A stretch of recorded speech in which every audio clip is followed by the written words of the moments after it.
That looks like Beverly.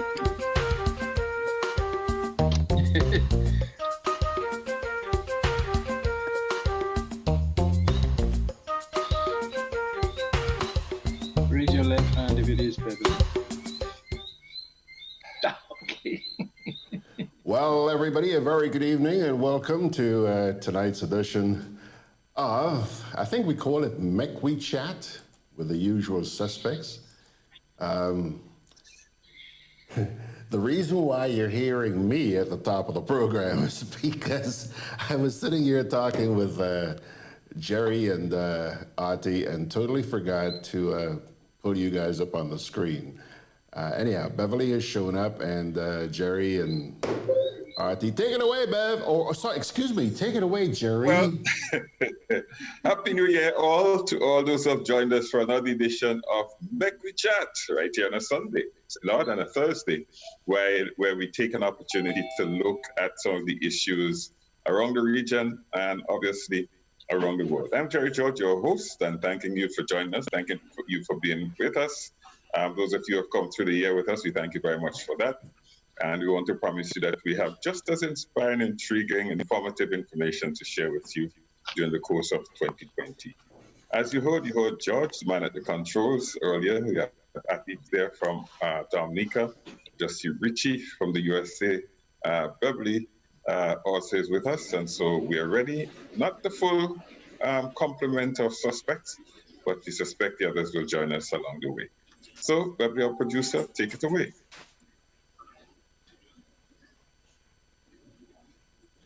Beverly, we're not hearing you, sweetheart. Not hearing you. She's gonna have to. Beverly, we're not hearing you. I don't know what's going on. Are you hearing me now? Okay, we're now hearing you. We're good. Okay. I wonder why you weren't hearing me before. But Happy New Year to all the avid fans of the chat. We are glad to be back. It's a brand new year, and we are hoping the brand new year will bring some brand new things. What it has brought us so far is that the usual suspects, Catherine, she's not well this evening, so she won't. Hi, guys. And the usual suspect, Dwyer, has also sent his regrets for this evening. And Margaret is here. Very happy to see Margaret. You mean Margaret is late for the first class? That's because somebody kept me arguing. We're not going to call name, but the person right there. Why does that background look so different? Because it is different. Yeah, it is. Right, Margaret is here and people ask. You understand? But we're glad to be here. This evening, we just want to chat a little bit about brand new year, our hopes, our expectations, and our plans, of course, for the brand new year. We also want to take a little teeny peek at what is happening over in Trinidad with the transition from paper $100 to the polymer notes. And we had put it out there that we'd be talking about CBI, the OECS countries blacklisted, but that story turned out to be an old story, so we're not going to discuss it this evening. Really sorry for any of our listeners or viewers who would have geared up to hear about that one this evening. But the CBI countries on the OECS, on the OE, on the blacklist, sorry, let me say that again so that it makes sense. The OECS countries that were blacklisted. So OECD. From the blacklist. So this story is really old, so we're not going to discuss it this evening. We will possibly look at the Doing Business report, which is brand new, Doing Business report for 2020, which is now out. And I'm sure it's being re-examined and discussed in many quarters. So that is where we're going to go this evening on Mek We Chat as we get rolling in 2020. How was the holiday, everybody? I want to hear. I trust you. I want to hear people business. I want to know what you eat and drink and Yeah, for this Christmas Margaret season. Margaret came on eating tonight, did she? Well, George shared some of his New Year's Eve activities already this morning, you know. And Atty is showing off his drinking. Huh? And this is sorry, Kathy said they have an old time Christmas in Dominica. What is that like, Kathy? Well, actually, it used to be that people would go around singing Creole and English Christmas songs, something called Sirinal, which is where people went around, they sang when they got to your house and they sang, you gave them food and drink and they sang and then they moved on to the next house and so on. It was a very nice kind of community engagement of the festive element of the period. I sent around, I don't know if I sent it to all of you in Martinique and Guadeloupe. They take this very seriously and they actually organize groups that go around not only at nighttime but also during the day with musicians and singers, elders and children singing these wonderful Creole Christmas songs. And again, you know, participating, being welcomed by the homeowners with food and drink. And that's kind of disappeared a bit in Dominica, especially over the last 2 or 3 cycles. And I hate to bring it up so early, but it's when you have elections in December, it destroys Christmas. True. And that happened again this year. It happened in previous years when you had elections on the 18th and another one on the 9th, and this one was on the 6th. So people cannot detox in time to engage with the camaraderie of a genuine Creole Christmas, and that on top of a laggard economy anyhow meant that things were not very good commercially and business wise in this period of the year, because if you went to town around an ordinary normal Christmas you would meet lots of people. Well, you saw lots of cars but not a lot of people, and that is kind of an icon image of what has happened to our economy, which is that there are almost more cars than people. No parking, no sidewalks, very difficult for pedestrians, and so very difficult for shoppers and very problematic for shopkeepers.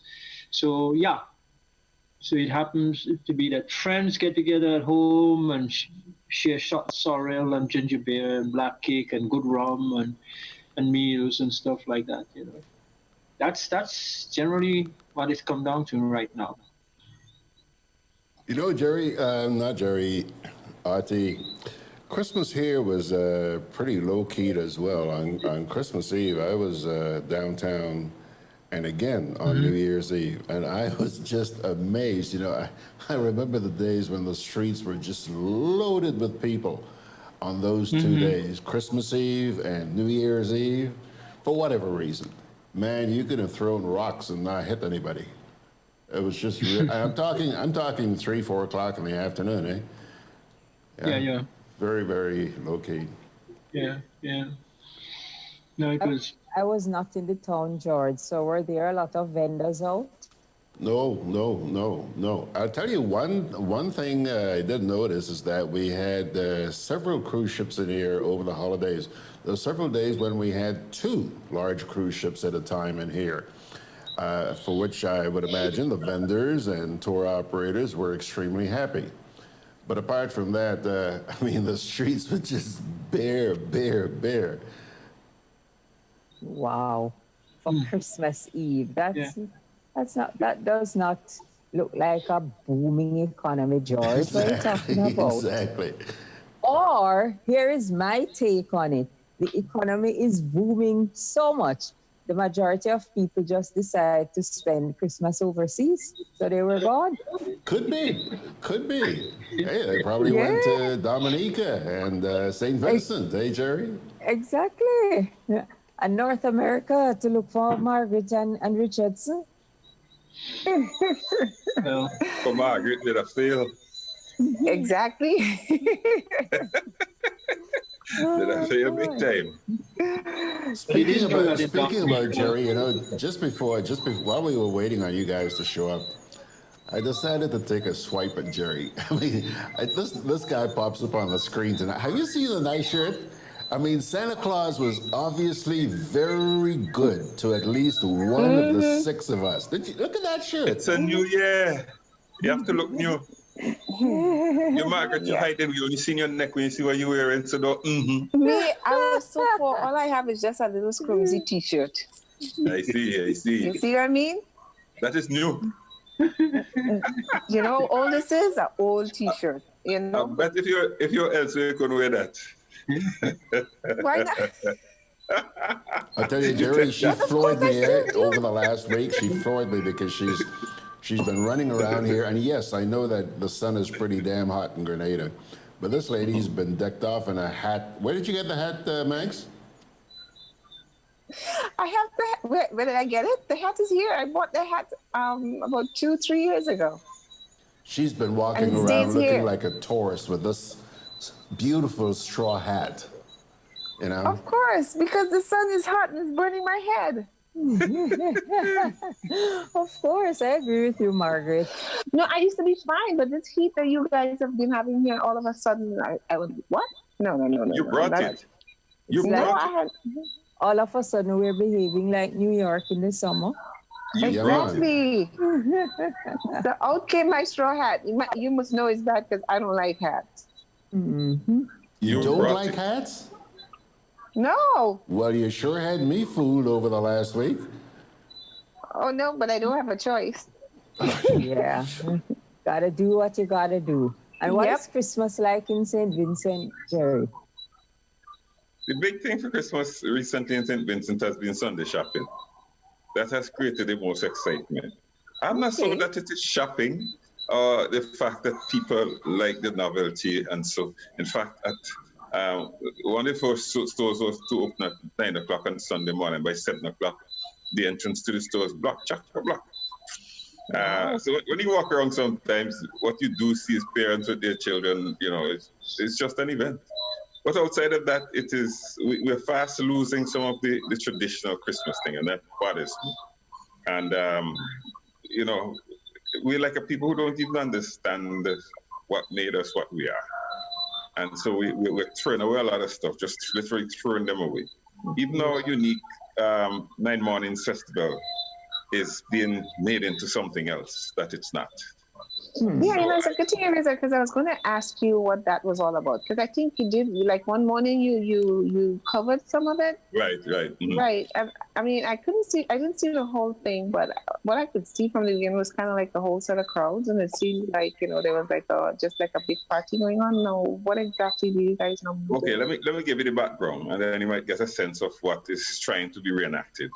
It is said that during the time of slavery, that the slaves who had responsibility for the protection and to go their masters to the novena services went, but they couldn't go into the churches.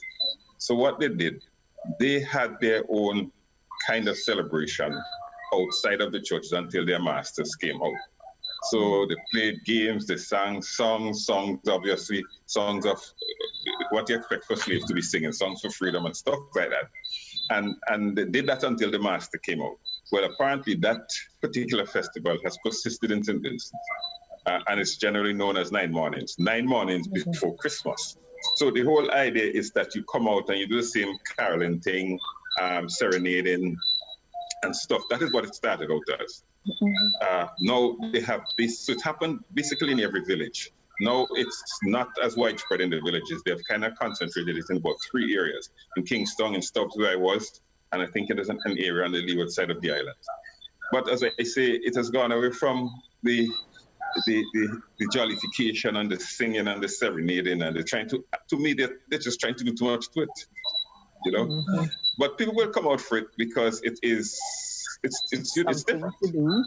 And people like the concept of coming out at 4 or 5 o'clock in the morning.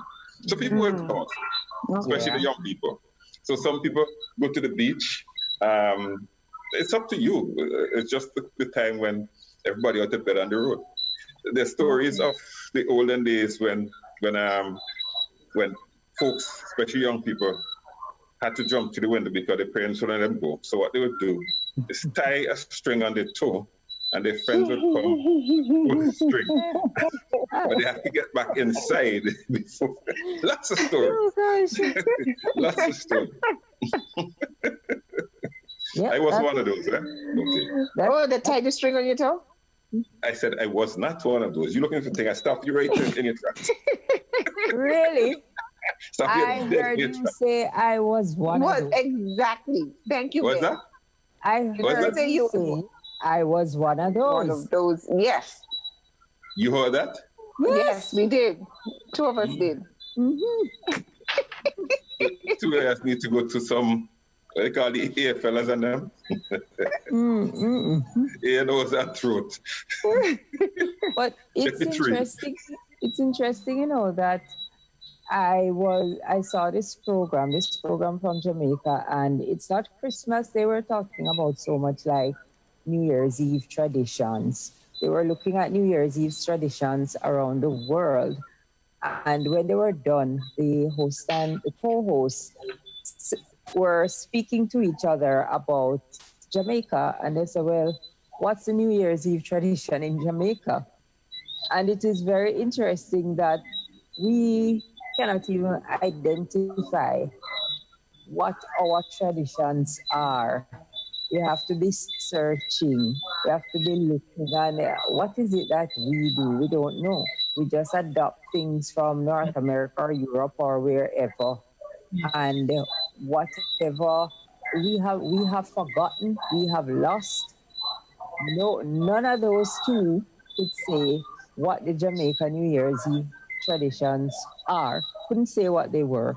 And I'm sure that that is not unique to Jamaica, that in many, many places in the Caribbean, we do not know what our New Year's Eve. And in the Eastern Caribbean, it's called Old Year's Night, and Bermuda as well refer to it as Old Year's Night.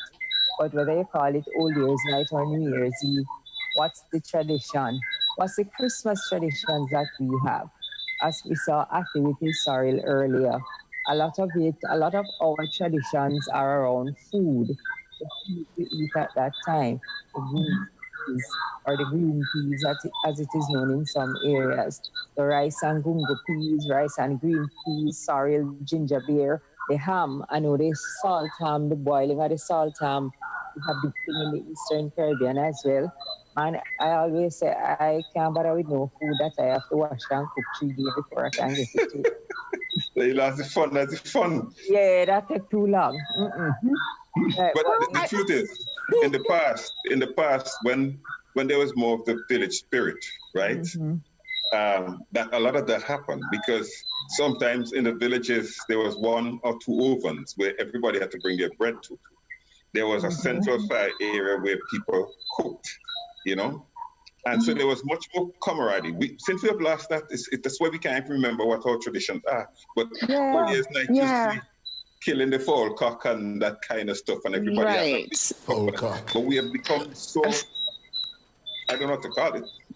Yeah, I mean, I don't remember there being, and correct me here, I don't remember there being much tradition surrounding Old Year's or New Year's, New Year's Eve, which one you want to touch. I think that was mostly focused on people going to church at midnight. Yeah. But I think a lot of the other traditions surrounded Christmas and the time leading up to Christmas as such. So that by the time you got to New Year's, it was really dead, sort of. What Athy spoke about that they did in Dominica, I know that it was done in Grenada a lot. Caroling, they refer to it as caroling here. And people went around caroling, and you would get, one of the joys of going around caroling was that you would always get cake and sorrel and stuff because people would bake early, and that was like one of the things that you look forward to.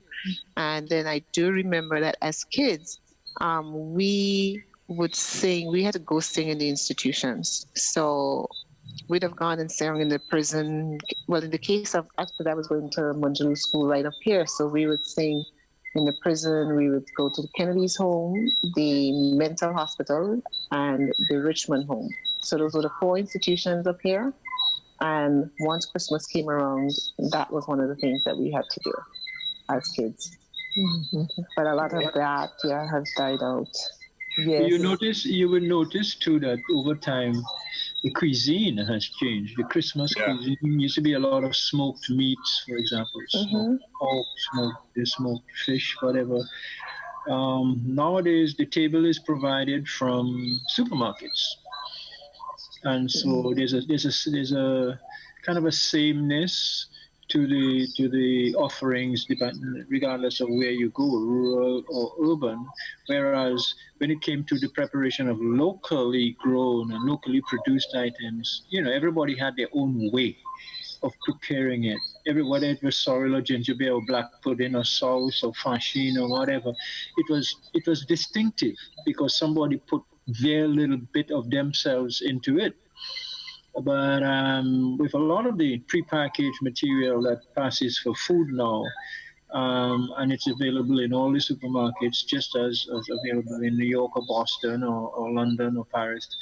Um, yeah, that has also homogenized and That's a removed a word. lot of the diversity and the fun, I think, from the cuisine. But I think, talking about the kind of cuisine, I remember times like those when some of the old times skill would come in. Mhm. Like, for example, the old people would tell you to put a rusty nail in the pot of the meat. And Mhm. it's only some time ago I read that there's an actual scientific thing to it. I want to know how these people used to know these stuff. Or a green pepper to soften the meat, Of course. Yeah, green pepper right? does. They know that. Exactly. It's a But tenderizer. all of these things came out of those kinds of settings. And the yard fowl was the Yeah. big thing, Yeah, that's right. right? Mhm. People kept the best fowl cock until that time. And the butchers were very busy with Exactly. the harvesting of their pigs and their cows and whatnot, fresh meat. I mean, But and and the as entrails for black pudding and all that kind of stuff. yeah, it's funny as that you talk about butchers and you talking about killing. Actually, one of the things was to go, well, yeah, a lot of the butchering of beef and pigs and stuff was done in the village.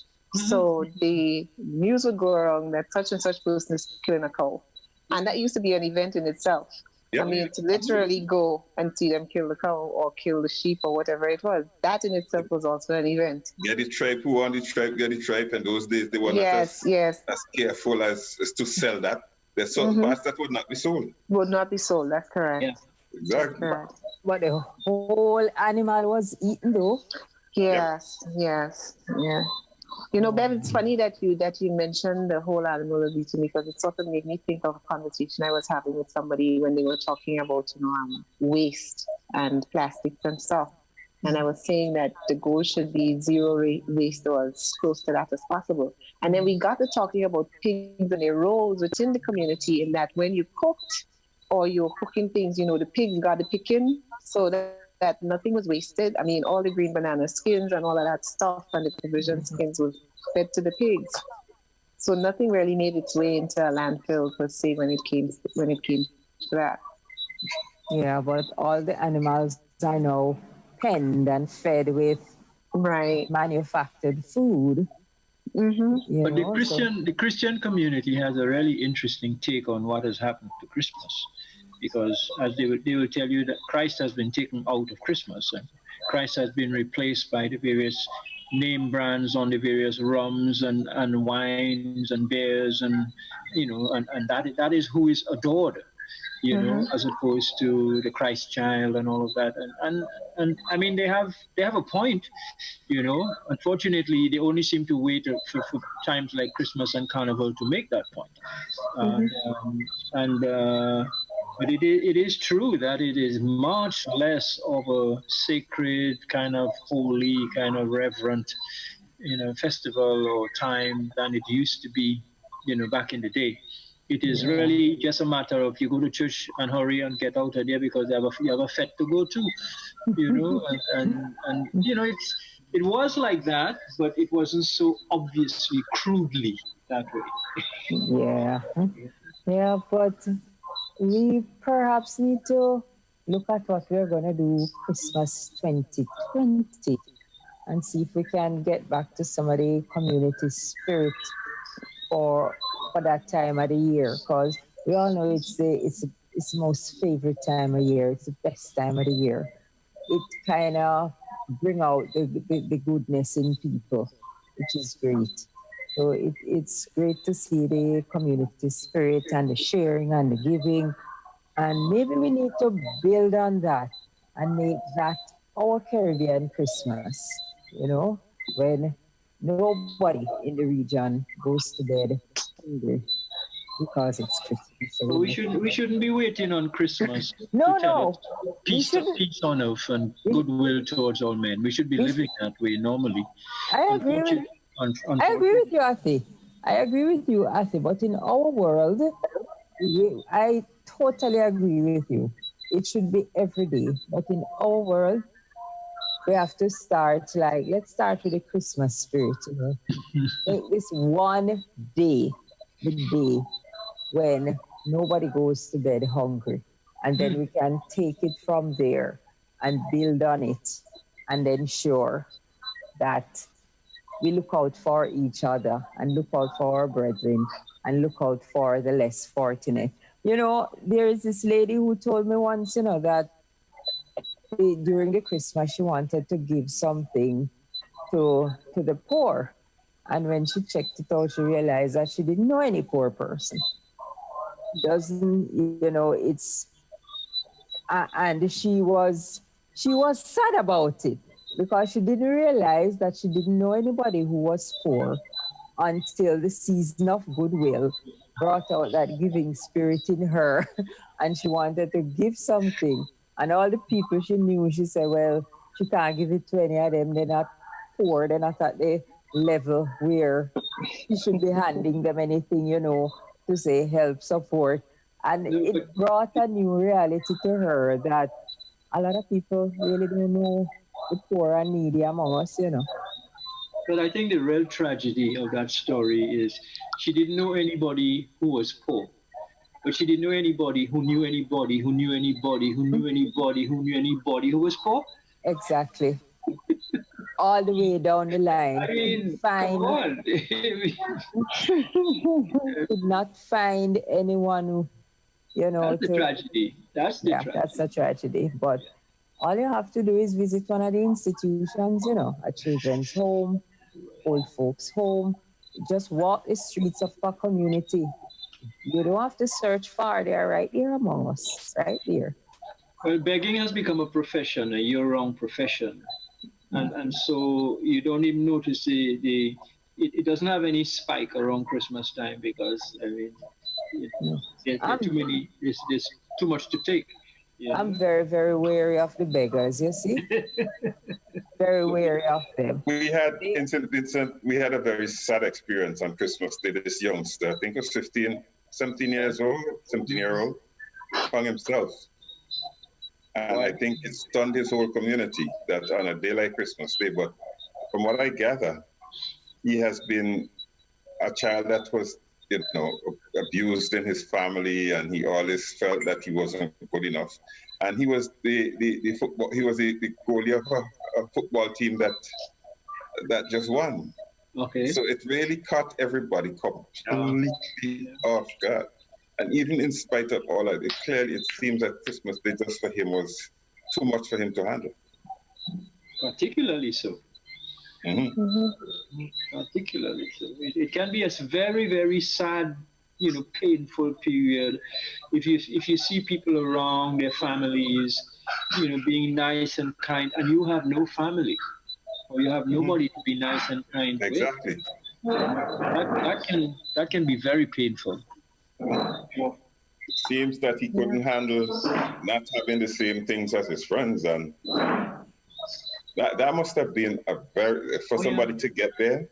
absolutely. And there are also studies that show that you have a spike in suicides around Yeah, holidays like this. Yeah. yeah, exactly. Again, it's from the same thing. Depression is a depressive source, and people feel less than, and they don't feel whatever it is, I don't know, but it definitely is a depressive issue for them.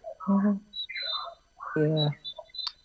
Right, but let us take our first break and then we will come back with some more discussions on Mek We Chat. Together with you, our customers, we energize our community. Together with you, we energize our economy. We are working together to give our nation a better tomorrow. With you, we energize our future.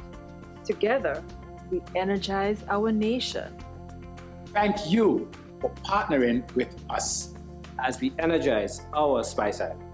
Renlec, energizing our Grenada. I'm always on the move. Training, traveling, competing. A commemorative postage stamp. So it's good to know I have Quad Bank in the palm of my hand. Introducing e-banking, one of many customer convenience services from Grenada Cooperative Bank, and there's more to come. It's swift, simple, and secure. Welcome home.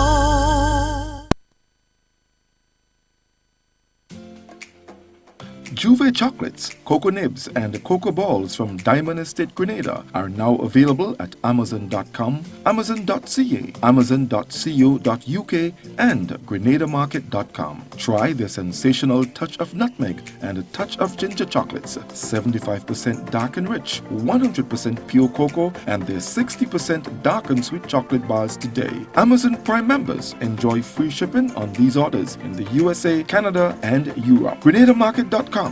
When you can't come to the island, the products of the island will come to you.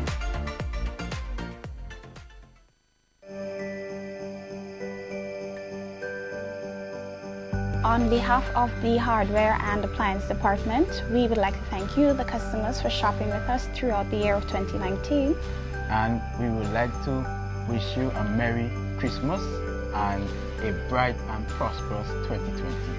Season's greetings from your family at the food fair. We wish you a Merry Christmas and a Happy New Year. We here at the Herbals Lumber Department would like to say Happy Holidays to one and all. Thanks for your support and all the best for the 2020. Happy holidays and warm wishes for 2020 from the management and staff of Hubbard's Agency Department. On behalf of the management and staff of Jonas Brown and Hubbard's Building Supplies, I would like to take this opportunity to thank you, our valued customers, for your support during the year 2019. And we look forward to your continued patronage throughout the year 2020. Happy holidays to you. From the management and staff of the Hubbard's Motor Department, we thank you for your continued support throughout the year. We wish you a very Merry Christmas and a productive 2020. Happy holidays!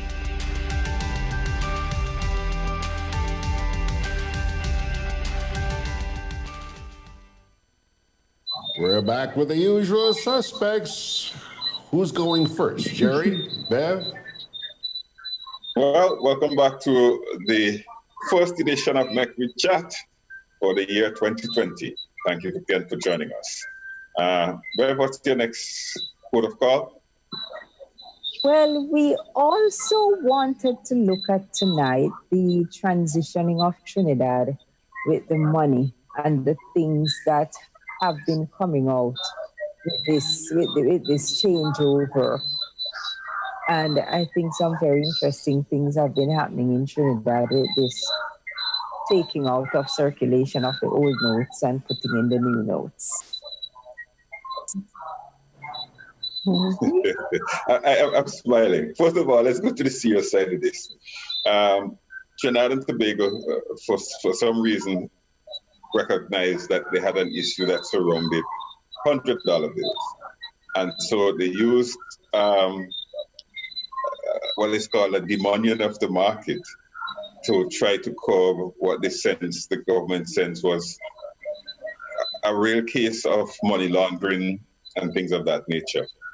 So what they did is that they created this new polymer-based note, which most of the countries are doing anyway, and asked for the residents to surrender all of their old $100 bill notes, which is built around cotton, a cotton-based thing.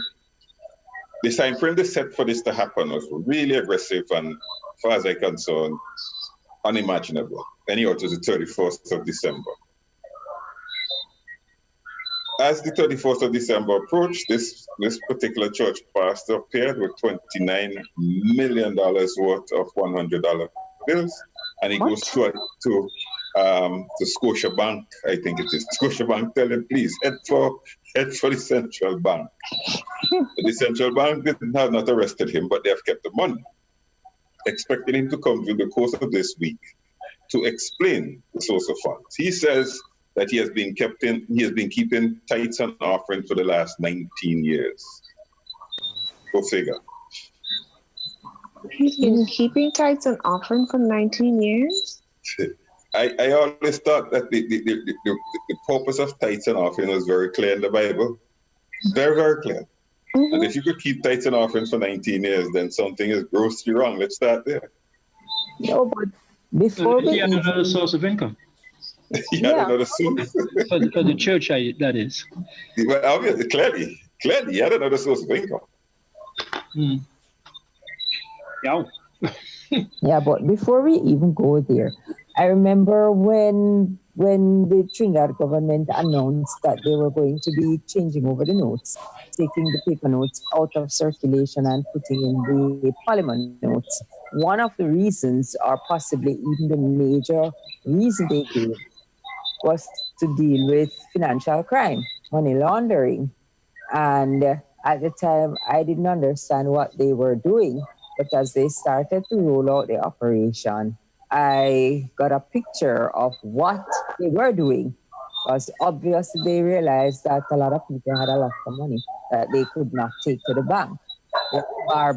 We also had a barber in Trinidad who turned up with more than $1 million. And the man said, well, he's a barber. That is how he collected the $1 million. So he took it to the bank to be exchanged. And I don't find that really extraordinary, honestly. I mean, I'm thinking of cases here where people used to use their mattress under their mattress. And the stories that came out, I mean, these were genuine people not involved in any kind of, No, over a long period of time it could happen, definitely. Yeah, my thing is that to $100 bills in particular. Right. But $100 bills, I don't know how many of you save money in your house, but the $100 notes is not typically the note that you save in your house. No. You save the coins, you save the smaller notes, and at some point when whatever container you have them in full, you go and you change it out. And you spend the larger notes. But in Trinidad, people seem to do it the other way around. They save the $100 notes and spend the other notes. No, let me tell you something about Trinidad and the currency use, which is indeed strange. Trinidad is one of the only countries that still has a dollar bill, basically. And that dollar bill, I always say, is what runs the Trinidad economy. It's the dollar bill that the taxi man has a wad of for change, the vendors, it really runs the Trinidad economy. Outside of that, the next bill is the $100 bill in truth. That's true. The next bill is the $100 bill. All the other bills in between, they kind of just come as an aside. But the $1 bill and the $100 bill are the two denominations that run Trinidad and Tobago. Well, look who is here. Hello, watch ya. Hi, Janet. Out of the blue. And I plait my hair tonight before coming. She arose. All right. She arose. Welcome. One of our usual suspects in George, like you don't remember who she is. George is in shock. George can't even speak. Thank you, Beth. I'm shocked. I'm shocked. His face. Janet told you. Yes. I have a defect on my screen, so I really can't see what who y'all are talking about. Eh? Oh, yeah, that's true. You can. That's right. Yeah. Janet from Jamaica. Okay. She'd been with us about 12 years ago, but she reached back. 12 years. All right, Jerry. Janet is an extremely busy woman, involved in so many things and does so many things. I wonder when she finds time to do things I wouldn't ask her when she finds time to do. Well, I want to find out what she got for Christmas that made her come back to the show. Tell us what you got for Christmas. And you here, too. Janet, you're in trouble. Christmas was very quiet for me. I didn't do much really. I don't think I got anything extra special. I would prefer if you asked me what I got for New Year, why I'm back at the show. Yeah. Currently, I'm in Port Antonio in Portland, one of the most beautiful places in the world. And I thought, I would want to come on this evening because I'm very happy. I'm in a very happy place. Yeah, wonderful. Wonderful. Yeah, that's very good. We're happy to have you. You know Mek We Chat. You know what we do here. Yes. Good to have you. Right, Jerry. So let's continue with this money issue in Trinidad. Yeah. And we're talking about some situations that have come up in Trinidad as the government is taking out the paper $100 notes and replacing it with what is called the polymer notes. The kind of note that's made out of some kind of plastic, and they have given a deadline when the paper notes will no longer be legal tender. So people are rushing to get rid of their paper notes, and some very interesting things are surfacing there in Trinidad. But they're going into plastic. Yeah, the Eastern Caribbean Central Bank has done that already. So here in the Eastern Caribbean islands, we have a lot of plastic notes now. What is the current value of the Trinidad dollar against like say the US? Against the US is about 8. 8? Yeah. Okay. The EC dollars you're getting 250, 270, somewhere 250, almost the price for the US dollars that we would get for one US. Okay. Yeah. EC to Trinidad used to be like 2 for 1. 2 to 1. Yeah. Yeah. But it went to 6. It went to 6 US about a year or two ago, but now it's really ramping up. $8 is what he's talking about now. Yeah.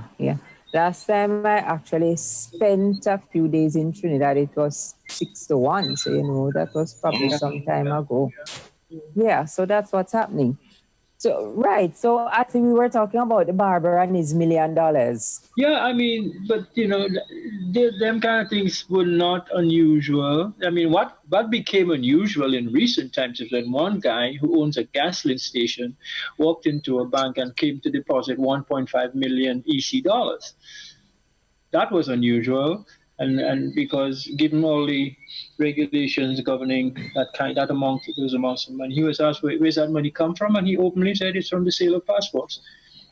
He happened to be the head of the passport selling unit in the country, and when the bank said, "I'm sorry, we don't accept that kind of money here," he promptly just walked 2 blocks around the corner and went to the National Bank and they accept that kind of money. No problem depositing that with the kind of explanation, and they undertook to ensure that the international agencies that ask those kinds of questions will be responded to appropriately.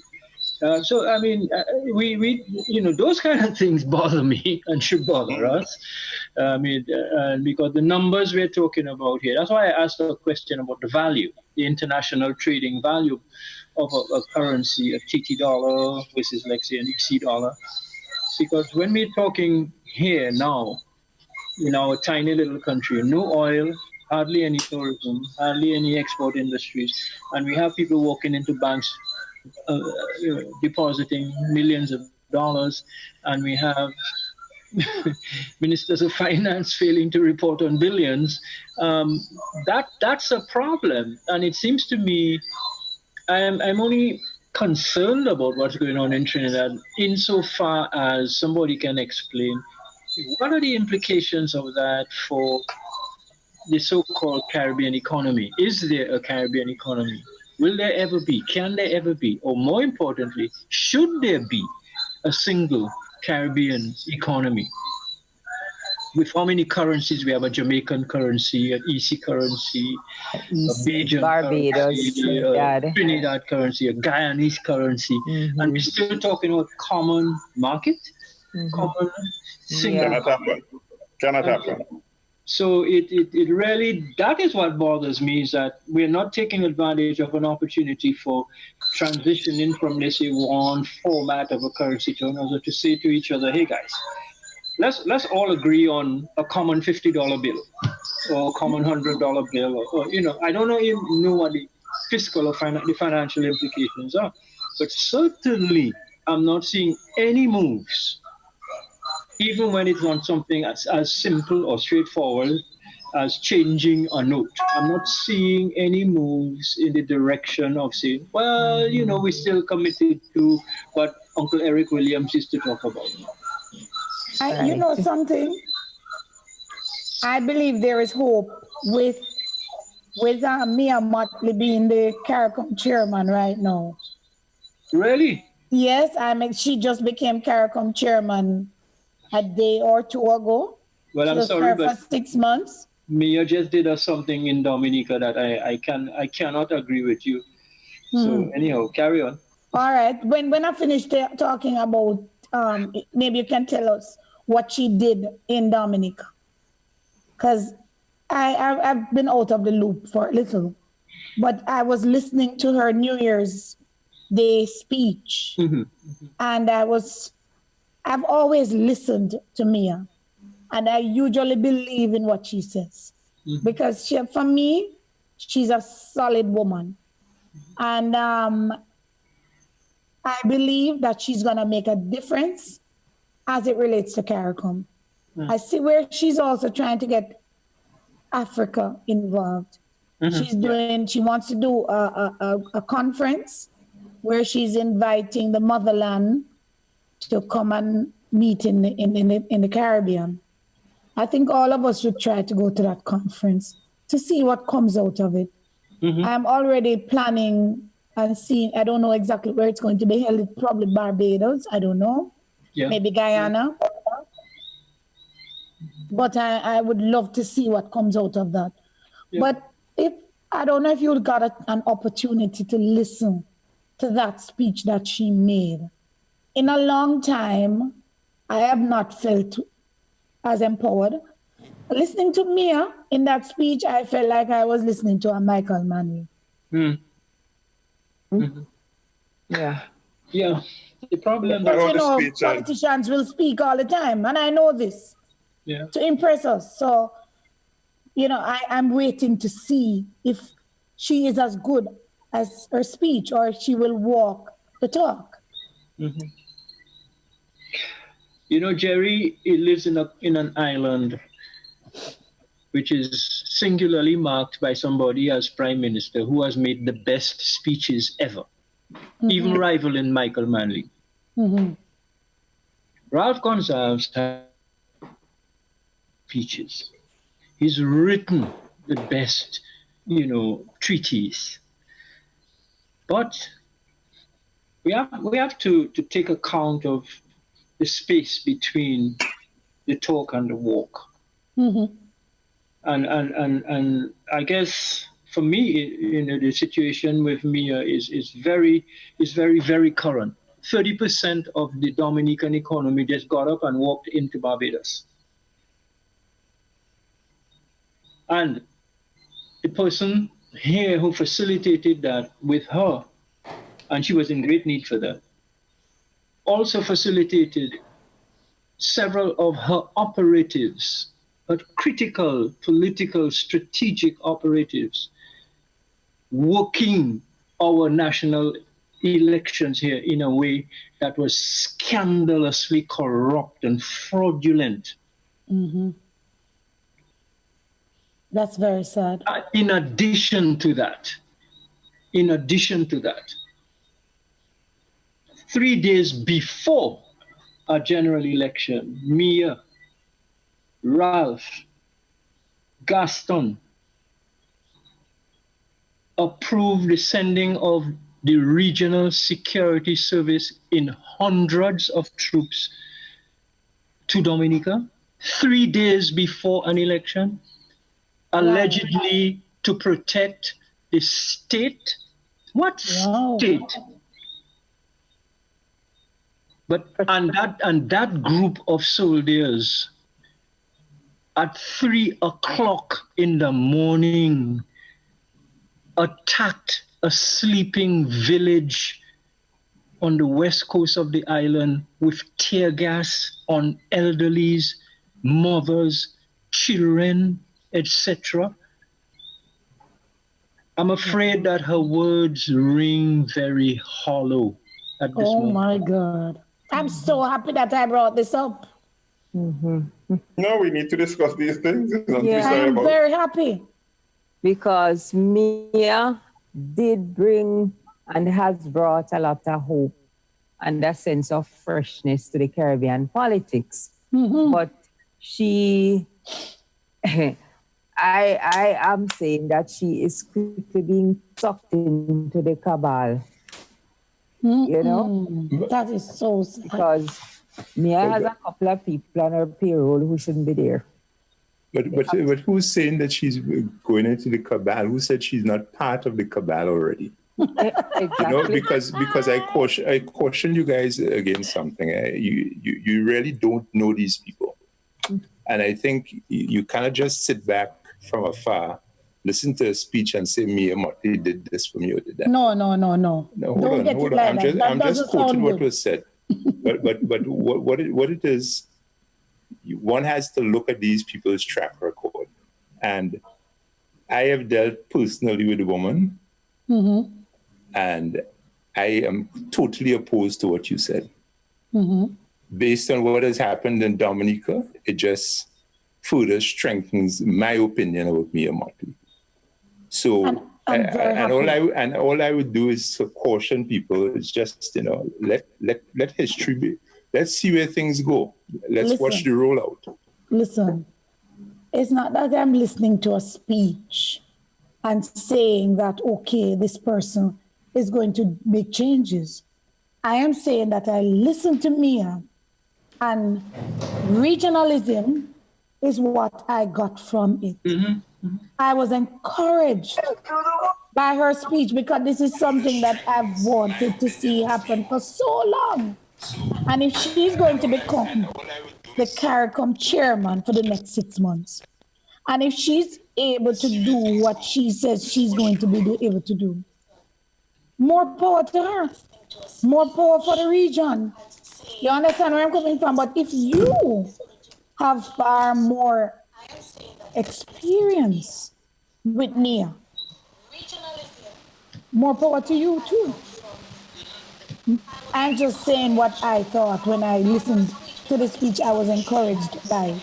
But now you're telling me something else, and I understand. No, fair enough. All I'm saying is one must be cautious as far as who we're celebrating off the bat.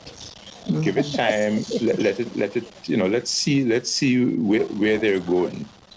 Right now, as far as this thing about regional unity and such, I don't think that will ever happen. That's the reality. These countries are all grounded in their way of doing business, and you need to be around the table and then be away from the table as the back chat starts. There's what is for public consumption, and then there's what governments feel. And Ati has been there, so Ati could back me up on this. So let me know if I'm off base. No, but you're on point. So that's the reality. I think we mustn't fool ourselves. Because when you look at the CARICOM itself and the Caribbean itself, we are missing on so many things. We're misfiring. When these international companies come to deal with us, they're now calling it the colonial agreements they sign in just the 21st century. Oh my God! As we enter the last year of the second decade, right? No, man, it's the first year of the third decade. No, it isn't. It isn't. But anyway, we'll argue that at another point in time. And I was speaking to a friend there who pointed that out to me. And after a year, we're not at year zero in our age. we start at 0 and we end up at 1. So that's the first year. So it's 2021 when we start the decade. Right, exactly. You start counting at 1, not at 0. Yeah, no, not at 0. I know. I learned that the hard way. So yeah, well, it was firmly pointed out to me, and I thought about it and did some research, and it is really 1. Even so, you just think about it logically.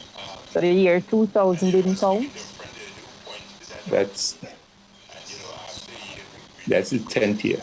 Yeah, the So argument is that you start at 1. Yeah. No, the year 2000. The year 2000 is the 10th year of the first of that.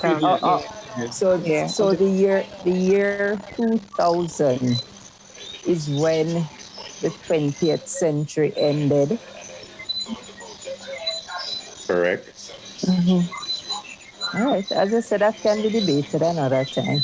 No, everybody's entitled to their own opinion.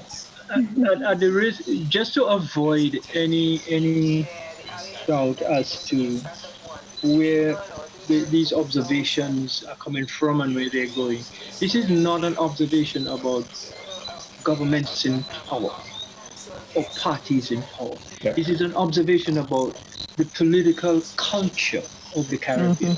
Yep. Because I have had experiences, and I'm sure you have had too, of persons from the other parties when they've been in office and how they have behaved. It's pretty much according to the same pattern. So there's a deep-seated cultural dislocation of the Caribbean that has not seriously been attended to.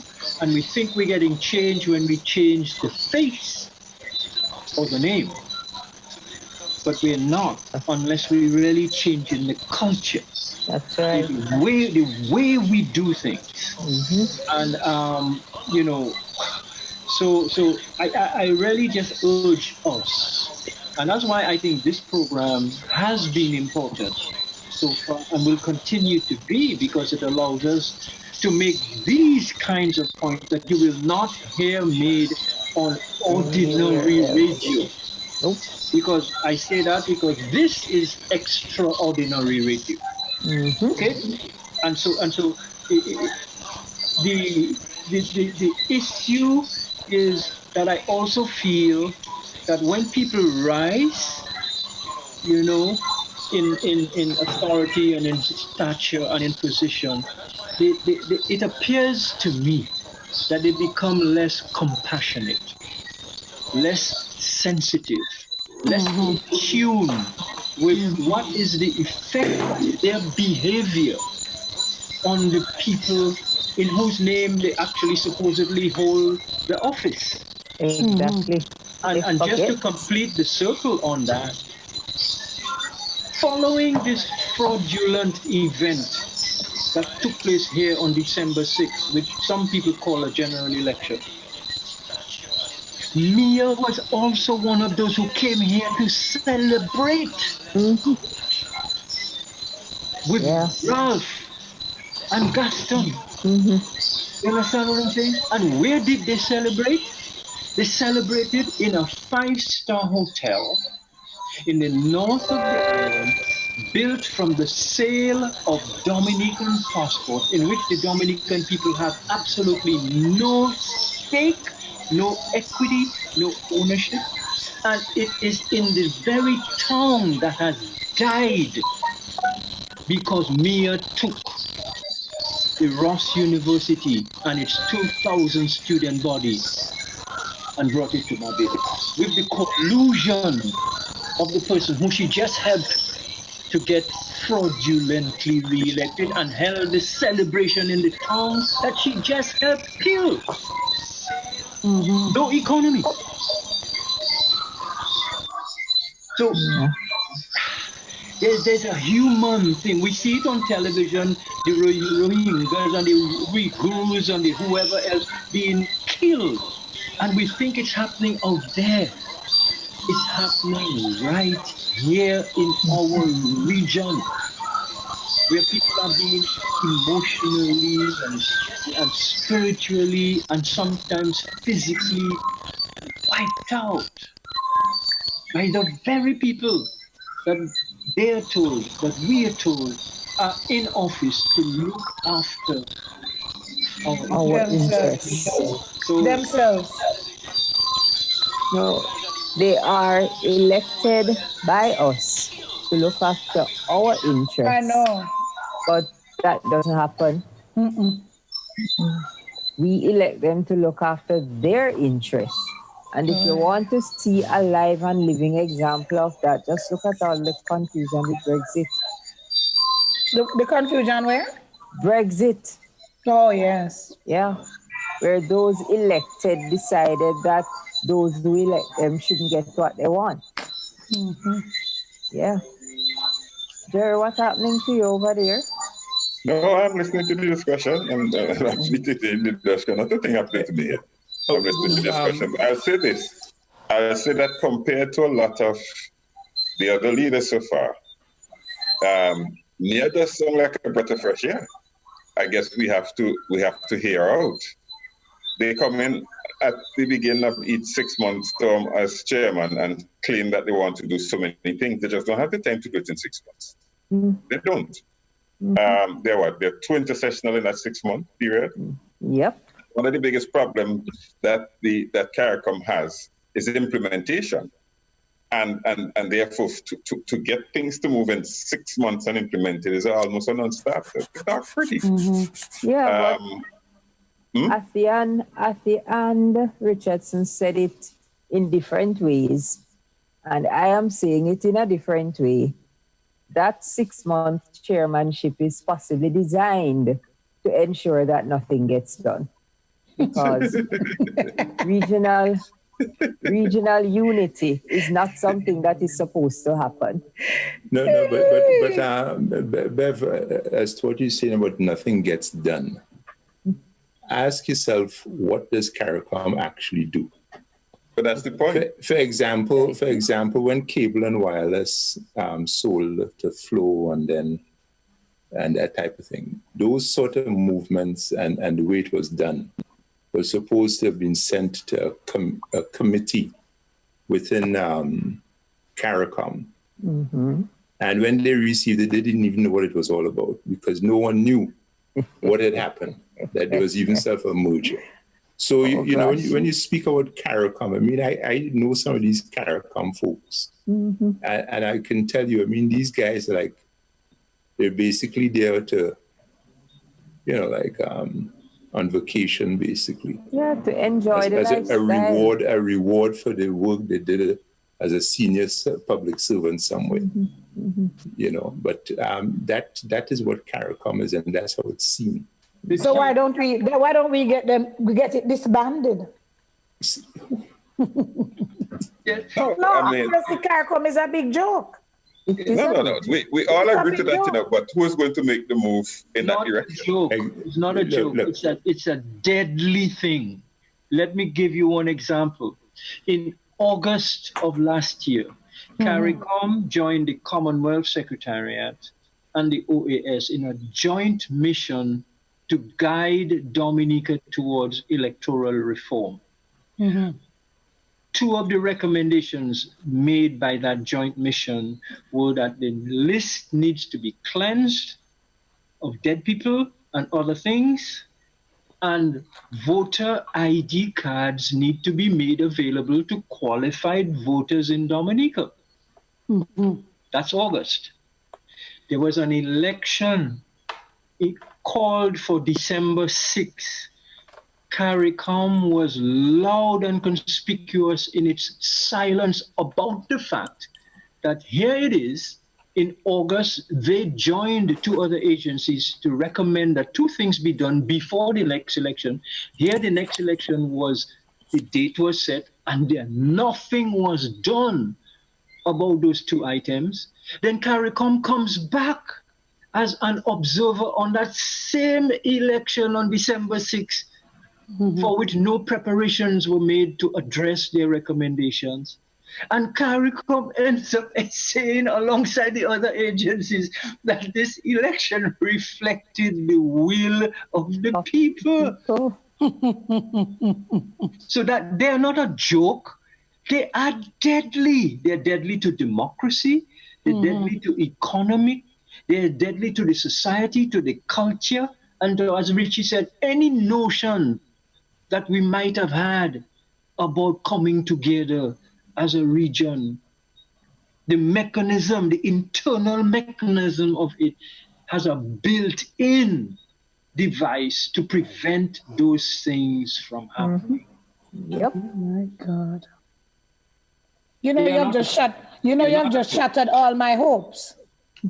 No. I'm just telling you, I must be honest. Keep your hope, because you cannot posit your hope on the behavior and actions of people who have constantly for over 4 decades.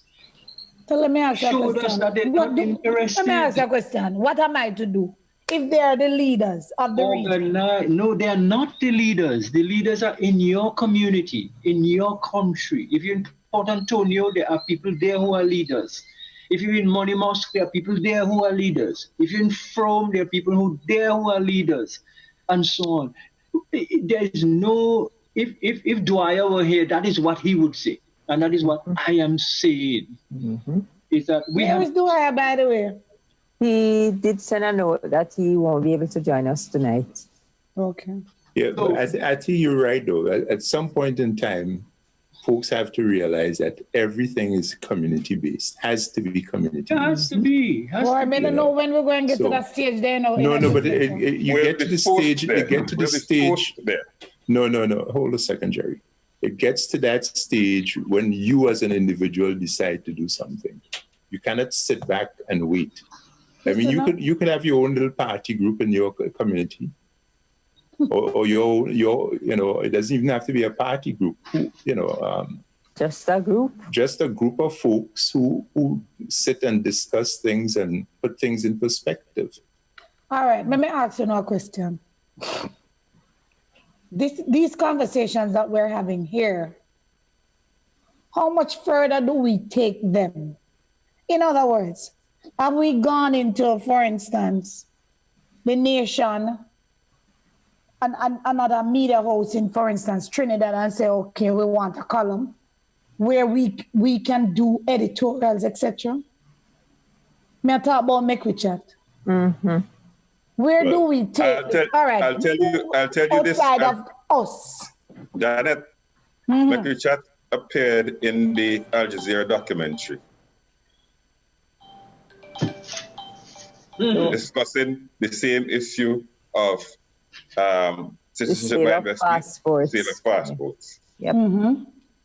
Yep. You might get attention regionally, but at least we have attracted that attention already. Okay. So that's a start. But what have we done intentionally to ensure that what we do here, what we say here, is being heard by other people outside of those who might come in on Facebook and listen to us? What are we doing? Because, listen, I've never, ever, ever experienced anything like what I experienced when I come to chat with you guys. I've been out of it, literally out of it. So, forgive me. No, but when I do come, Janet, it is the most edifying thing that could ever happen to a journalist. Yes, Janet, I agree with you. The issue here is that something like this needs support, need financial support to take it to other forums. And often that's where it's at. You go to most of the businesses for that kind of support, and the first thing all them want to tell you, see, we don't like to deal with politics, eh?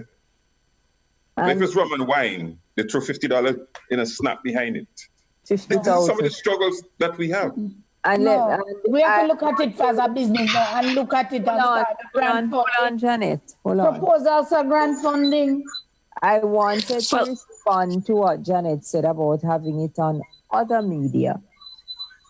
The kind of discussions that we have on Mek We Chat, I can tell you, I can't speak for Jamaica right now, but I can tell you that in the OECS, there is not one, what you would refer to as mainstream media, who would put this discussion on air. They are not going to do it. Well, I know that me talk about alone in a bev. Me talk say, Mek We Chat should have like an editorial opinion piece that we can probably get in print. No, we don't necessarily have to go to mainstream media in order to get our word out there, you know. But we we need funding. We have been getting the word out there, you know. Jerry, how many people are on the show right now? George would have to check. George Grant. How many people on the show? How many viewers you have? Right now you have 34. Okay. You see, that's a start. 34, it's a start. Okay, Jerry, Richie, before you go any further, I want to pick up on Janet's question a little while ago. I'm just going to rephrase it. You mentioned a little while ago that we need to get out in the communities, and the communities ought to start doing, quote, something. I'm paraphrasing you here, but something. Richie, please, just one, if two if possible, throw out examples of what we can tangibly do to make sure that, like Janet is suggesting, we get to the people who matter, the authorities. George, as far as that is concerned, I'll give you one small example. Please. No, well, you know, although I have Grenadian parents, I'm from Trinidad and Tobago, the Republic of Trinidad and Tobago. Anyhow, one night as we were liming, you know, socializing, one young man was speaking about, you know, the gas and all sorts of things, and the prices, and why would government raise prices? And the whole idea of more free electricity, for, you know, the cost should be low. And I was explaining to him, look, and this is a small group of guys just sitting around speaking, and I explained to him the economics behind it. And the fact that every kilowatt that goes out free belongs to every citizen of Trinidad and Tobago. And right there, he got it. So it's in small groups like that, you could start discussions. It doesn't have to be anything formal, but the whole idea is instead of just like loose chat, you know, as a solid dog. I am a member of a group. You could start a discussion going. And of course, once you discuss something with someone else, they pass it along and people discuss.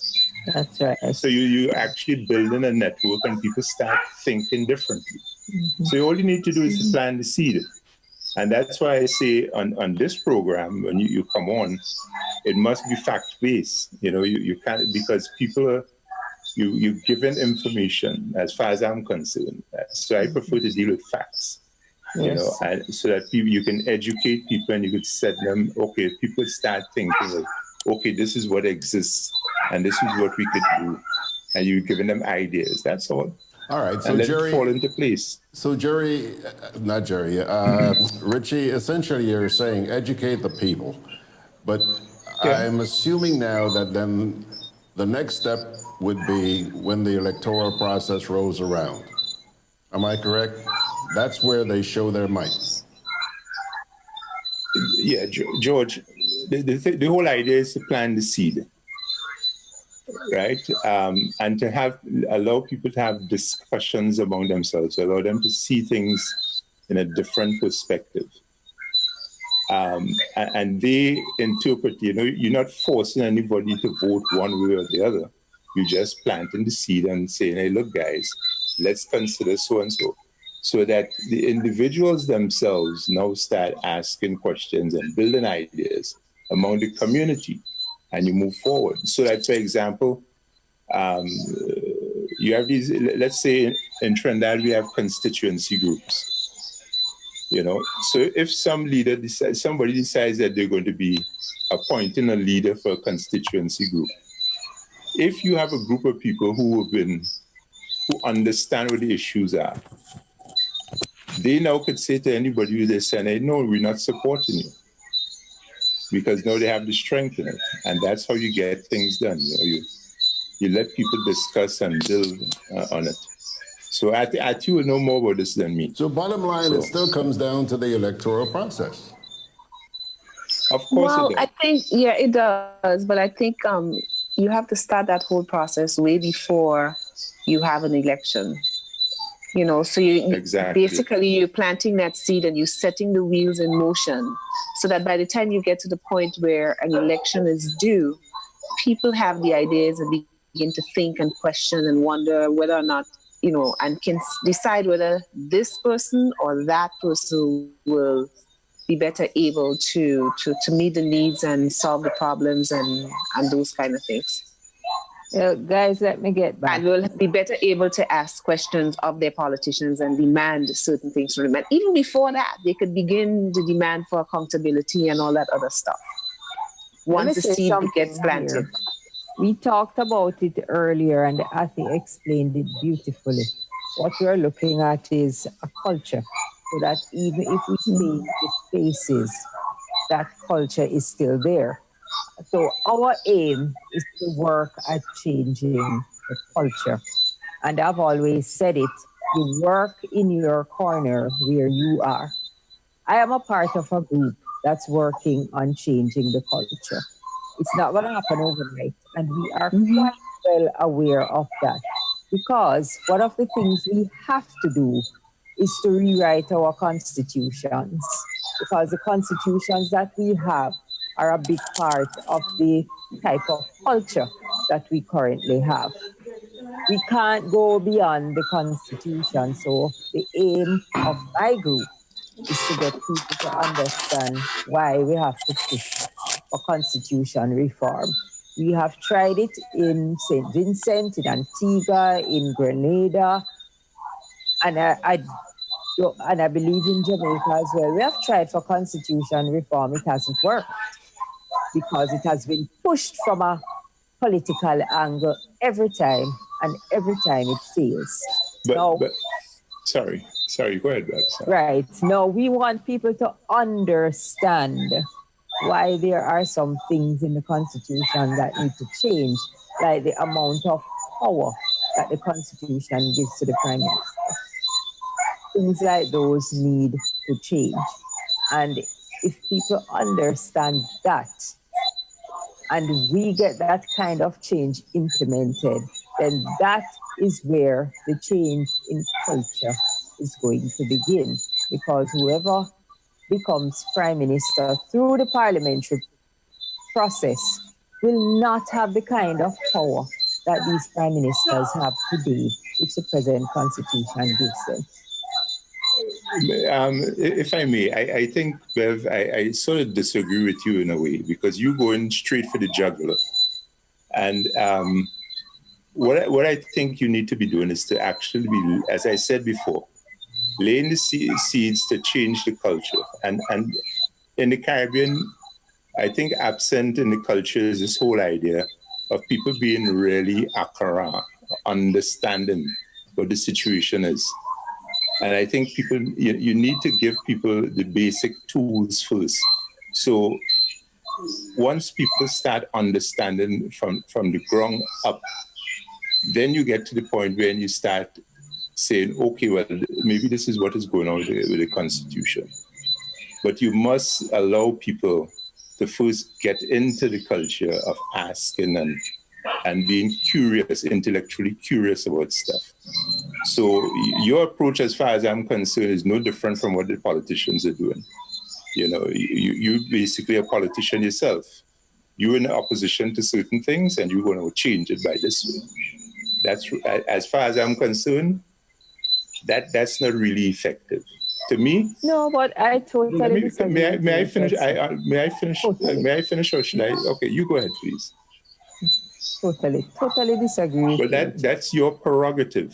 I thought the premise is, all I'm saying is, let people develop a culture of being intellectually curious, and let them get to the point where they're asking serious questions and wanting to find out exactly what is going on. That gives them a better in a voice. practical sense, Richie, how do you do that? How do you do that? But this is what I'm saying. It doesn't happen. It doesn't happen overnight, and that's your approach.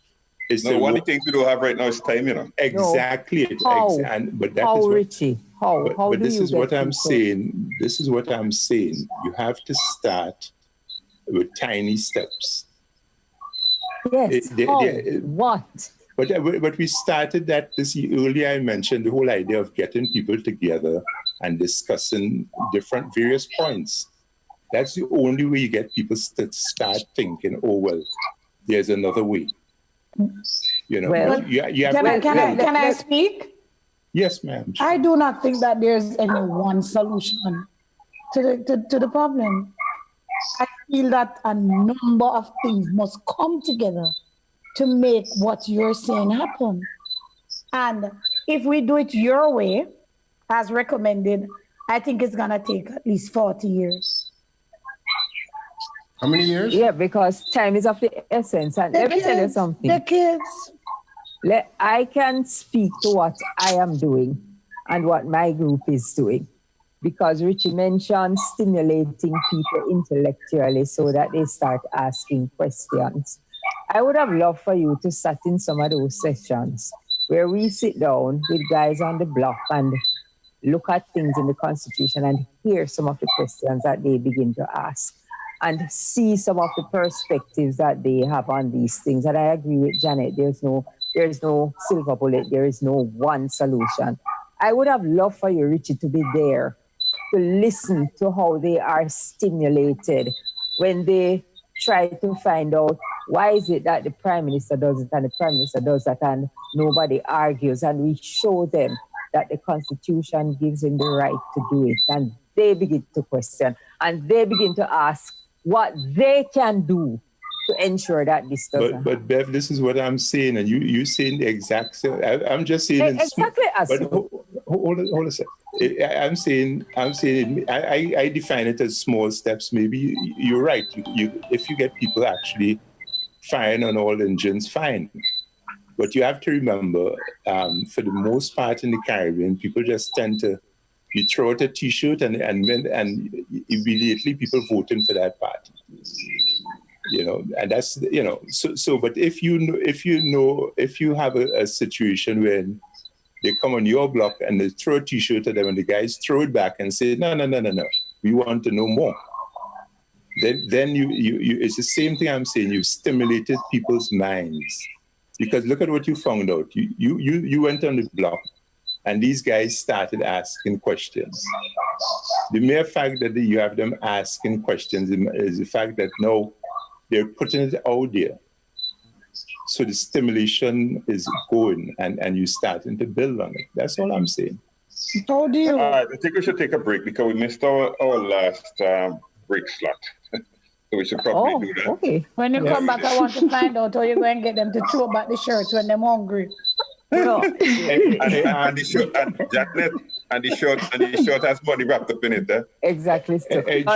Jerry. By the way, I since I haven't been to Trinidad in almost 3 years, the exchange rate is 160 is 676, right, for the US dollar, right? So you usually get about 640 if you go to the bank, right?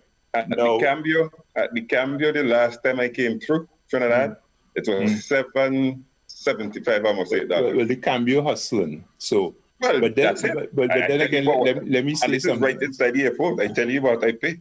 All right, but let me give you something else. If you go to the Chinese, you'll get 10 to 1. Oh, I know. and the Chinese actually will give you $3 for an EC. We don't know what the EC is, so but anyhow, we deal with the US and blue notes, and the other thing is the strongest currency in the Caribbean. So we can take a break now. Jerry. Yes. Jerry. Yes, George. Yeah, we take the break now.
Can I have a chicken lunch, please? Large.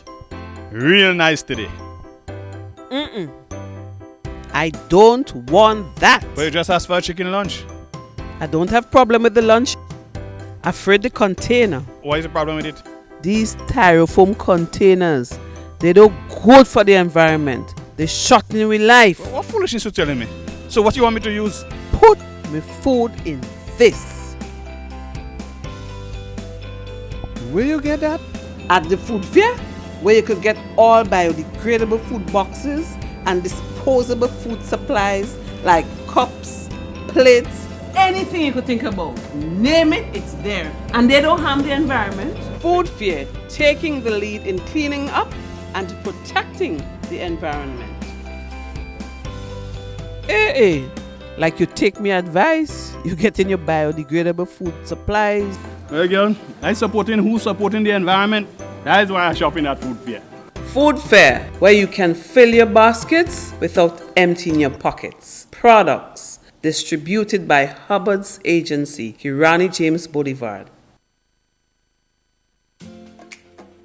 Juve chocolates, cocoa nibs, and cocoa balls from Diamond Estate Grenada are now available at Amazon.com, Amazon.ca, Amazon.co.uk, and GrenadaMarket.com. Try their sensational touch of nutmeg and a touch of ginger chocolates, 75% dark and rich, 100% pure cocoa, and their 60% dark and sweet chocolate bars today. Amazon Prime members enjoy free shipping on these orders in the USA, Canada, and Europe. GrenadaMarket.com. When you can't come to the island, the products of the island will come to you.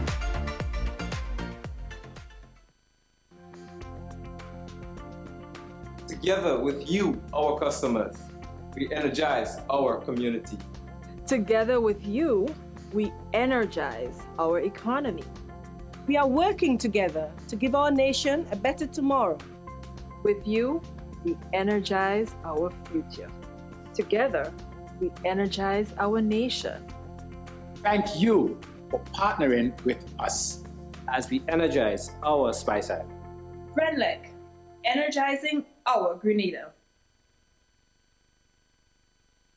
Alrighty, folks, you wouldn't believe the conversation that's been going on here while you guys have been watching commercials. You really wouldn't believe it. But I'll just say this, that just as we went to the break, our good friend from Jamaica there, Janet, had something she wanted to say. Janet?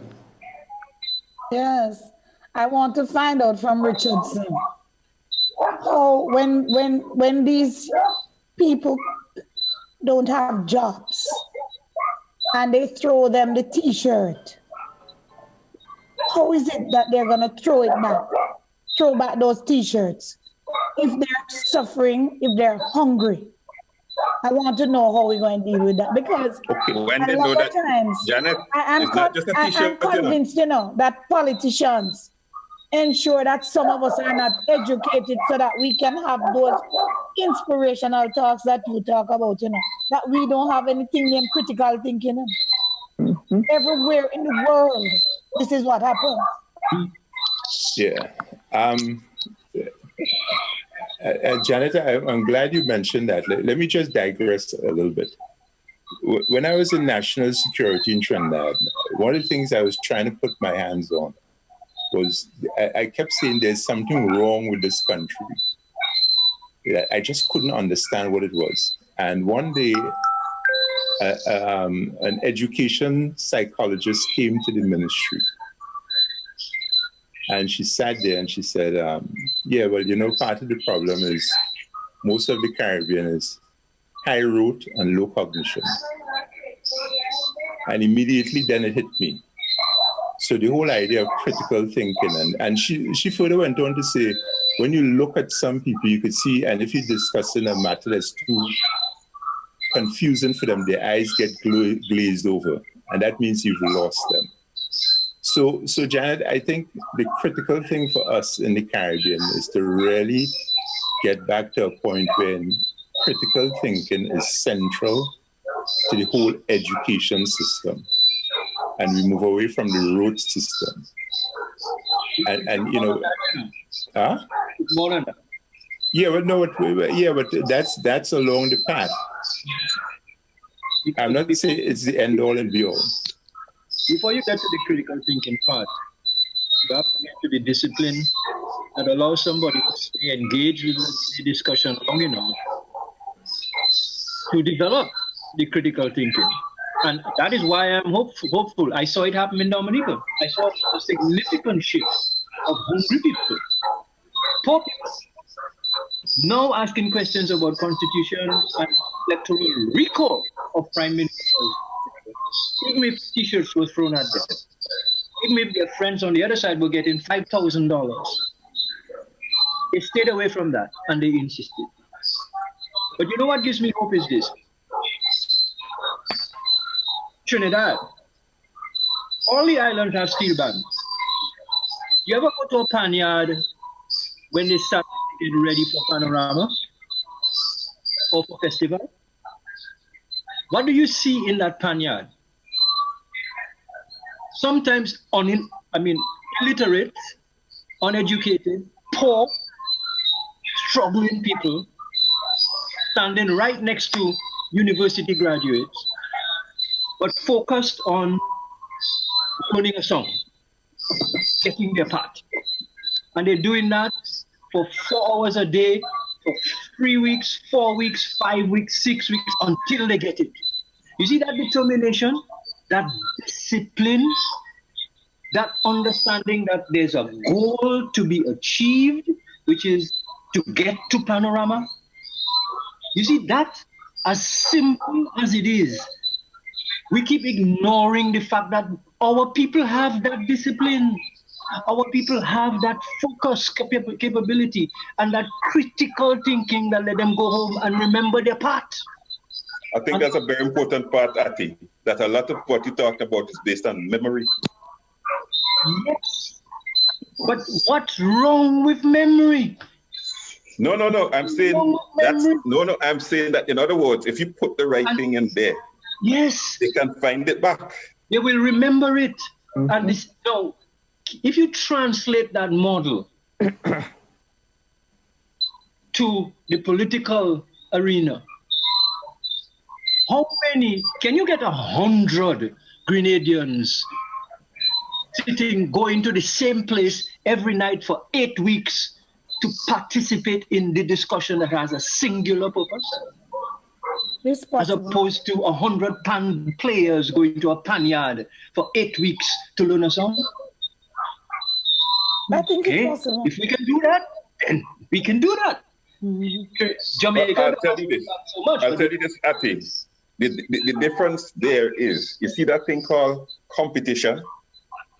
That is why contest is used a lot in marketing and stuff. The question is, how do we motivate? Jerry, the answer is in your question. What is more competitive than politics? Yeah, but you see, not parties, not from the party side of things right now. That's what I'm not thinking about the party side. But how do we get them to just, because the guy that is coming to the panyard has one objective, that on the night of Panama, he wants to beat the next side. Mm-hmm. How could we create that same kind of camaraderie and competition at the same time in politics? Mm-hmm. That's the challenge. Not possible, because they have made us tribals. You see, that's it. The problem is tribalism, and we are brainwashed. A lot of our people are brainwashed into thinking that there are no other options. The people who follow politics and become tribalists, there's nothing wrong with what their leaders are doing. Yeah. Absolutely. And that's where groups like Beverly has can come to educate people and say, look, this is not a tribal affair. This is where we're going. And this is where you get rid of the t-shirts with the $50 being thrown at people. Because when people begin to reject it, and they will not reject it in this election coming, because guess what?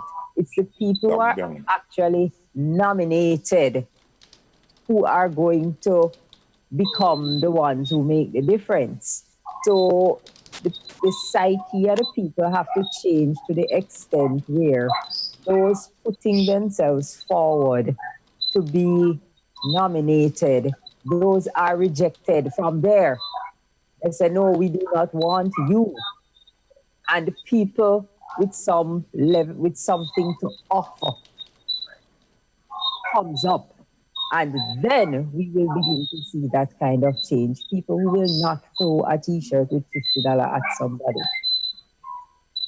They wouldn't do that because they will recognize that people understand that I am better than that. You don't throw no t-shirt with no $50 at me. I reject that. And when people's consciousness awakened enough so that they begin to reject it, the culture, the politics is going to begin to change. How many years do you think this is going to take to happen, Beverly? It's realistically. You can't put a timeline on it, but I know it's not going to happen for the election coming up, the next election in Jamaica or Dominica or St. Vincent or Grenada. It's not going to happen, but the changes are going to begin to manifest themselves. Oh, I'm dying to see it, I'm hungry. I'm hungry to see this happen. So But Bev, my argument is that it shouldn't just be politics. There are so many things. I mean, yes, politics is the eventual goal, someone may say, but there's so many other things that are plaguing the region that we really, really need to address. And if you start people along a line with that type of rigor, where they're seeing things and they're actually saying, hey, let's engage in certain things, then their whole idea as to how they handle commerce or anything like that may very well change. Mm-hmm. And you start getting positive economic effects. I mean, I really don't like to just focus on politics, but, because we have a health system that is in dire need of assistance. We have an education system that's failing. Mm-hmm. All we're being bought out by the Chinese. But I am not really, look, I'm not going to get into that, but no, I want to get into that, because that's what is happening in Jamaica. I am quite aware. It's not only Jamaica, but but you see, again, it goes back to educating people at all levels. Because same process. Yeah, because same process. Yeah, same thing. Yeah, and Richie is right. It's not just the politics that need changing, but we started out earlier talking about this pastor with his 29 million in tithes and offering that he brings. Yes, I was so sorry I didn't get to hear about that. But nothing has been said about it. The short of it is that the central bank in Trinidad has the money and he needs to declare source of income. But that is a part of the culture that needs to change as well, because the contamination is not just in politics, it's in religion. But Bev, you have to understand Trinidad also. Trinidad has a serious parallel market. There are people in Trinidad who live extremely well and who have no money in the bank, or refuse to go to the bank. Mm-hmm. Right? Richie, hold on that, Richie, because something else that came out of all of this is that the banks are saying, if your source of income is susu, they're not taking it. And to me, that destroys one of our fundamental, traditional, and what upsets me is that the leadership in our country just accept these things and just let it be. Isn't there a way that we could get susus registered so that we know a source of funds? Well, and here's another question that I have. But you see, for clarity for Janet, the same. Sorry. What we call partner in Jamaica. Yeah, but and susu is something that's West African, and it runs throughout the diaspora. Exactly. Right. But if you look at the powers that be that are implementing these laws in Trinidad, they don't look like us. No, but you see, whether they look like us or not, we should not just accept those things because no, we shouldn't. But listen, hold on. Susu is what built a lot of our traditional villages and communities. People knew, especially Christmas coming up, you want to get the last and coat close to Christmas because then you're going to coat to trust nothing. You're going to coat to buy the stove or whatever it is. All right, and that is how people. But in one fell swoop, what the central bank is saying, kill Susu, something that is traditionally ours. And I have not heard a single, I've been reading the papers looking, Grenada has said the same thing. I've been reading the papers looking and not a single soul has objected. And I'm saying, what's wrong with us? Why don't we take it on? Why don't we, hold on. Why don't we take it on as a group? Each of us writes an editorial or a letter to in each country that we live. That's a good. But Jerry, is not only the Susu alone. You had one minister stand up in Parliament and speak about the people growing bhaji and pumpkins. I mean, that was a racist comment, and nothing was said. Nothing was said. You understand? And this is why, as Janet was talking about tribalism, I mean, so this man is up there insulting our Indian citizens, and nothing is said. He's allowed to get away with that. But Janice is also making a very good point. And Janet's thrust tonight has been, guys, how do we take this from here? And it's the first of the year. And it's an excellent position to take. And I think that somehow we have to find a way to throw this into the mix. I was upset. I checked and I started to peel through the papers and see. The only comment I can see in the papers is, we are not accepting any Susu as a source of income. Can you imagine? Part of our cultural heritage. Exactly. Jerry, you know what's interesting? You know, while they have sold Susu among the poor people, guess who's doing Susu among themselves? The rich. That's what they do. They call, if Richie is my partner and I have a multi-million-dollar project, I say, Richie, come, bring something out there, man. You're going to get it back by 6 months' time and with 20% interest. But we need to speak on this one because this one has bothered me. Because I'm saying... It bothers me too. I'm saying that we have all these academic discussions about cultural penetration and this preservation, and that. And preservation. No, we talk so after the penetration side, right? That, we've been penetrated. But here is an actual, in the 21st century, in the second decade, we are making a decision to literally throw on the dump heap something that built our communities. And not a soul incident. Okay, thanks. I'm running with this. That's right. Yeah. Jerry, the 10th year of the second decade. Anyhow, Jerry, I must say, I see you still celebrating New Year's. Today is the second, my friend. Not the 1st of January. I said this is the first of our programs for the New Year. Oh, Jerry, you had your case tonight. Oh, I'm with you, don't worry. and even if you're still celebrating 2 years, so what? No, just say you had a really good New Year's. Lord, I never contend that. What you just cackling so far? Am I right to do that? I guess they like to see on the back foot. It didn't force. Oh no. Then they have to get worried because I just drive straight through the line,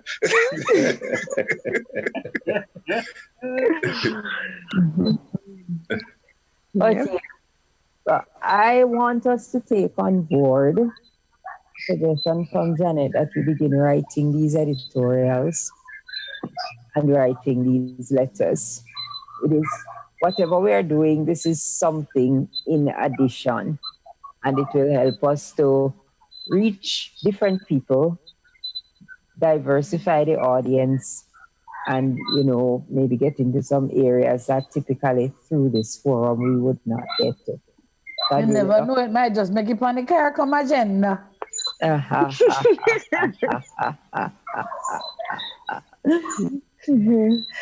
Yeah, so that is something I'd love for us to take away from this program. Mm-hmm.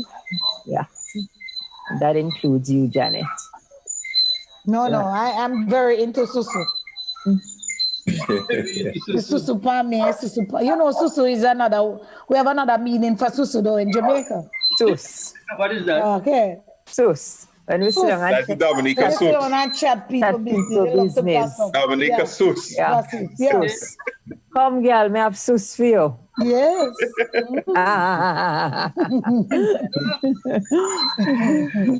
Yeah, that's where we are. Yeah, but we wanted to touch on. Ati Mek We. Yeah, Mek We. Talking about Mek We. And could me. Yes, we wanted to touch on the Doing Business report, which is now out there. It is making the rounds and forming discussions across the region. What report? The Doing Business report. World Bank report. 2020, the World Bank. World Bank or is Aaron? World Bank or who? I saw some group called R&M put out a report, but they quoted, they cited that. Okay, so it's World Bank. All right. Right. Yeah, because this is Davos week. Mm-hmm. Right. But before we go there, I think we should mention on this program that one of the first ministers in Grenada who served with the first Prime Minister, Sir Eric Matageri, he passed away today. That is Mr. Herbert Prudhomme. He was one of the, I would say, founding parliamentarians in Grenada, served with Eric Matageri, and he has passed on. Yeah, sadly, just 8 days after his wife. Yeah, so our condolences. May their souls find everlasting peace. Yeah, our condolences to the Prudhomme family and to everyone who will mourn the passing of these two people. I'm happy I managed to have a chat with Mr. Prudhomme some years ago when I was gathering information on Eric Gary for a little documentary I did about him, which was quite interesting. So little is properly documented about Sir Eric and that era in Grenada. It's a work to be done. Yeah. Definitely. He was a decent guy. He was one of the decent ones that existed around that time. Yeah. Definitely a decent guy. Yeah. So I am sure that funeral should be some excitement in Grenada. And, another piece of history. Yeah, but I don't even know if people would remember him though, because unless you're of that generation, but certainly, yeah. Yeah, and that's the sad truth. We don't write these things down. Don't remember who he was. And most of his generation have gone on. Yeah, we have lost so much of our history already because it's not written down. Mm-hmm. It's a work to be done. It's absolutely a work to be done. Right, so let's continue with doing business. Jerry Richardson. No, the doing business report, I don't have this, in fact, because of the folk where I have my computer set up, I can't go back to it at the moment. But just to put in place what the doing business report is the World Bank has decided to go to various countries, the countries that are members of the bank, and each year look at certain aspects of the country's commerce as it relates to the impact government has on a lot of the issues in terms of business. And so they gave each country a score based on whether the government facilitates business. So that's why it's called doing business. So they look at the government side of what the government does to facilitate the business, and they appraise it. And so they look at things as, for example, how easy it is to get electricity, how easy it is to register a property, how easy it is to register a business, how long does it take? What hoops do you have to jump through? If you have a contract, how easy it is to put that contract in play. These are some of the basic business things. that they look at. And so countries are appraised based on that. And they're given a rank. It so happened that when it comes to the Caribbean this year, the World Bank has made a categorical statement that says the Caribbean is not reforming soon enough. Yes, that's actually a summary in the report. In the report. Sub-Saharan Africa, Latin America, and the Caribbean are cited as continuing to lag in terms of reforms because only 2 countries from that region made it into the top 50. And the reason is the same reason that we find ourselves in economic difficulty. So, for example, we have the Article 4 that is done by the IMF. The IMF usually says to the country, listen to me, we think this action, that action, and this other action of yours is going to take you into problems. Might not be now, might be in the next 5 years. You need to fix it. Often the countries ignore the advice of the IMF. Now, I don't like IMF, but that is fine. We're dealing with what we have to deal with. I had the opportunity in St. Kitts when I think it was the World Bank was holding one of their meetings, and I went to that. And they asked the Inter-American Development Bank president to speak to the journalists, but we are off record. We couldn't record it or anything because they wanted him to be candid and us to be candid. And he made the point that several times projects have been sent in by countries which the IDB look at and say, this does not make sense, right? And they have told the leaders of the country, no, you shouldn't go here. And the leaders basically say to them, listen, you're lending me money or not? But when you lend me the money, what I do with it is my business. And this is why in the Caribbean, the question of reform is because countries take the position of sovereignty. I'm sovereign. I can do whatever. Now, the International Development Bank say, well, fine, once you could pay back the money. But they made the point that in some instances when they've given that advice and people have bad spent the money, they have not been able to pay it back either. Now, you know what happens if you come to them again with a project? It's going to be difficult, but the average citizen does not know that. And so these are some of the things that the World Bank has put in place to be able to measure whether or not we are serious. Now, one of the other issues that they check is, for example, is bankruptcy. Because that's one of my key things for St. Vincent. Why bankruptcy? Because in our region, it seems that we like that if a person finds themselves in debt, the debt goes with them to their grave. There is never a chance for reprieve. Donald Trump might not have become president in this region just for that alone, because he would have never been able to declare bankruptcy and start over. And so the international community is saying, we too in the region have to find ways that people who get into business and who find themselves in difficulty, you have to be able to give them a process through which they can recover themselves and start over. Right now in the Caribbean, we actually love to see people suffer. You know, I am really convinced of that. We love to see people who get themselves into trouble. You're right. And they're literally dead. We laugh at them, we jeer them, we stuff. But the international community says if we're going to do business, people who do business may take risks, and sometimes the risk you might consider it fatal from that perspective for the business. But if that person has entrepreneurial ability and acumen, one shot at business should not destroy them for good.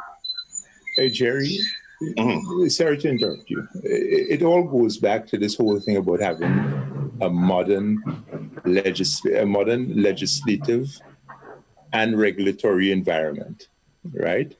One that stands up as far as international business is concerned. So, for example, you see the correspondent banks have left the Caribbean, right? Because the risk to them of being fined $1 billion,